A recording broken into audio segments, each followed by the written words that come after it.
Les gens vous ont menti. Oui, ils vous ont menti en vous disant que pour acheter au Nigeria, il fallait absolument avoir un transitaire. Or, c'est faux. Je vous dis tout dans la vidéo aussi. Hello les gars, j'espère que vous allez bien. Donc aujourd'hui, on se retrouve pour une nouvelle vidéo. Et dans la vidéo actuelle, on va parler de comment acheter au Nigeria. Je fais cette vidéo parce que je me rends compte que ici sur YouTube, il n'y a pas tant de vidéos que ça sur comment acheter au Nigeria. Donc je me suis dit, j'allais faire la vidéo. Elle peut peut-être aider beaucoup de personnes. Voilà. Donc, on va prendre 4 grands points. 4 grands points sur comment acheter au Nigeria. Tout d'abord, le fournisseur, la communication, le transit et enfin le moyen de paiement. En numéro 1, les fournisseurs. Où trouver ces fournisseurs au Nigeria?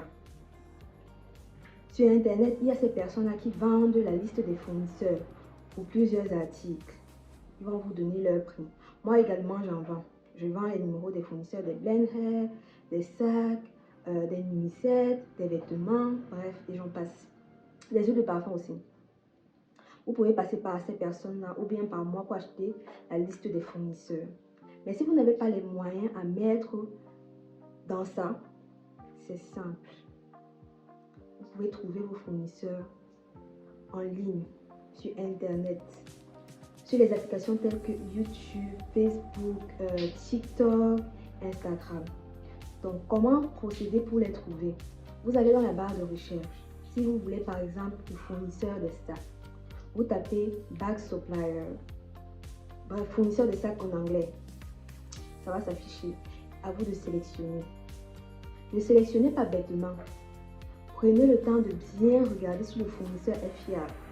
Si le fournisseur ne laisse pas qu'on commande, fuyez. Si le fournisseur ne laisse pas qu'on commande sous ses posts, fuyez. C'est un très mauvais signe. Prenez le temps de bien observer si le fournisseur est fiable ou pas. Parce qu'au Nigeria, il y a beaucoup d'arnaques. Ne prenez pas le risque de vous faire arnaquer. D'accord? Donc, vous allez dans la barre de recherche, vous tapez ça, Bag Supplier, comme exemple. Par exemple, vous tapez Bag Supplier. Les listes vont sortir. Et vous prenez le temps de bien regarder, s'il vous plaît, afin d'éviter de vous faire arnaquer. Voilà. En passant par là, vous allez trouver votre fournisseur. En numéro 2, la communication. Comment communiquer avec ces fournisseurs une fois que vous aurez trouvé ces derniers?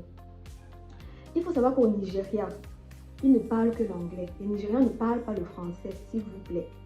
Ils ne parlent que l'anglais, mais ce n'est pas bien grave.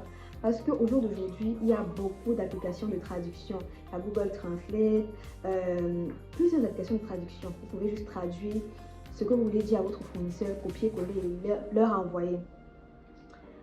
Mais il faut aussi savoir une chose. Avec eux, il faut être rapide et savoir ce que vous voulez. Parce qu'il y a plusieurs personnes en face d'eux. Donc, ils vont d'abord servir la personne qui sait déjà ce qu'elle veut. Or, si vous venez là et vous tâtonnez, genre, est-ce que ça, combien vaut un naira en francs CFA? Vous devez faire les recherches. Ce n'est pas à eux de faire ces recherches-là. C'est à vous. Est-ce que vous avez compris? Si vous venez devant eux, vous tâtonnez. Est-ce que l'article aussi, est-ce que vous posez les bêtes questions? Ils vont vous placer de côté et servir d'abord les personnes là qui savent déjà ce qu'elles veulent. Et même si vous voulez même si vous savez ce que vous voulez, soyez précis et concis. Parce qu'ils ne sont pas là pour faire ami, ils sont là pour chercher l'argent. Il y a une fille à qui j'avais vendu le numéro du fournisseur. Elle vient me voir et me dit, oui, elle ne parle pas beaucoup, elle ne fait pas comme toi. Comment elle va faire comme moi quand elle a beaucoup de personnes en face d'elle? Comment? C'est chap, vite. Il n'y a pas le temps à perdre. Le temps, c'est de l'argent. Donc, soyez précis et concis. Toutes les personnes qui font les vidéos sur comment acheter au Nigeria, les e-commerçants là, qui vendent leurs formations, les numéros des fournisseurs, ne vous disent pas la vérité. Oui, on a besoin de transitaires pour acheter au Nigeria, mais pas toujours. Moi, j'achète les perruques au Nigeria. Je ne passe pas par le transitaire. Je ne passe par aucun transitaire. Vraiment, tout dépend du fournisseur. Il y a les fournisseurs qui font les expéditions directes une fois pour les pays. C'est vrai que le transit est un peu compliqué pour les pays là qui ne sont pas frontaliers au Nigeria. Par exemple, le Gabon, c'est un peu compliqué de recevoir la marchandise là-bas, mais c'est pas bien grave, vu qu'elles finissent toujours par recevoir leur marchandise. Mais le transit est beaucoup plus compliqué qu'au Cameroun. Nous sommes directement frontaliers au Nigeria, donc on n'a pas besoin de... Le transit est facile en fait, pour nous. Parce que ça peut directement passer par la route, ça peut passer par avion. Donc le transit est très facile pour le Cameroun. Pour les autres pays, c'est pas trop ça, mais bon, ça va quand même. Donc, si par exemple vous tombez en face d'un fournisseur qui vous demande, qui n'expédie pas directement, vous avez besoin d'un transitaire. Vous faites la même chose pour trouver votre transitaire. Vous allez sur les applications telles que Facebook, YouTube, Instagram, TikTok. Vous tapez dans la barre de recherche transitaire, Cameroun, Nigeria, transitaire, je sais pas, Gabon, Nigeria. Ça va s'afficher en fait. Et vous allez prendre le temps de sélectionner la personne qui paraît mieux pour vous en fait. En numéro 4, le paiement. Comment valider sa commande auprès des fournisseurs? Comment envoyer l'argent aux fournisseurs au Nigeria? Il faut savoir que la majorité des fournisseurs nigériens là fonctionnent par virement bancaire. Rares sont ceux-là qui fonctionnent par dépôt aux microfinances là. Ils sont très rares. Ces fournisseurs qui acceptent les virements, les dépôts par microfinance tels que RIA, Western Union, MoneyGram et j'en passe. Ils sont très rares.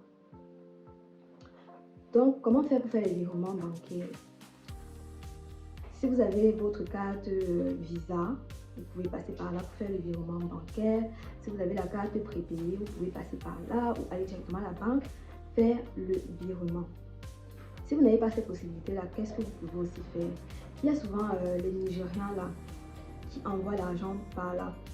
Moi, la première fois, j'étais passée par un de ces gars-là qui envoyait directement l'argent au Nigeria, mais il prenait son pourcentage, genre au niveau du taux d'échange. Le taux d'échange était à 2,50 naira pour 1 franc. Mais lui, il avait pris à 2,35 naira. Donc c'est comme ça qu'eux, ils font pour gagner l'argent. Si vous n'avez pas encore ces possibilités-là, comment faire? Vous pouvez aller sur Internet, chercher les applications pour pouvoir envoyer l'argent au Nigeria. Moi, les temps, c'est ce que je fais avec une application qui envoie directement l'argent au Nigeria. Voilà. Vous allez sur les réseaux sociaux comme YouTube, Facebook et tout. Vous tapez application pour envoyer l'argent au Nigeria. Ça va sortir et vous faites votre versement.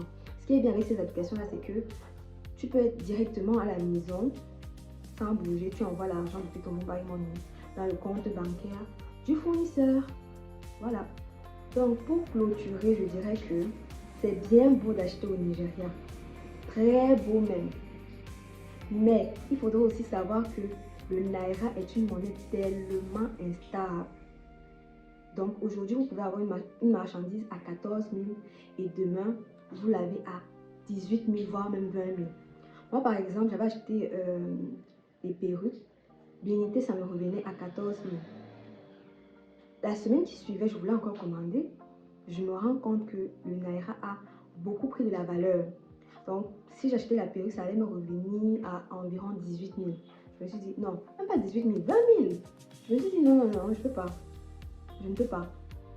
Je ne peux pas. Donc, j'avais donc laissé le temps que le Naira chute. Puis, j'ai recommandé. Voilà. So, guys, c'était tout pour cette vidéo. J'espère qu'elle vous aura édifié. Si c'est le cas, n'hésitez pas à partager, liker, commenter et activer la cloche de notification au cas où je sortirai une nouvelle vidéo. Je vous fais plein de bisous. On se dit à la prochaine pour une nouvelle vidéo.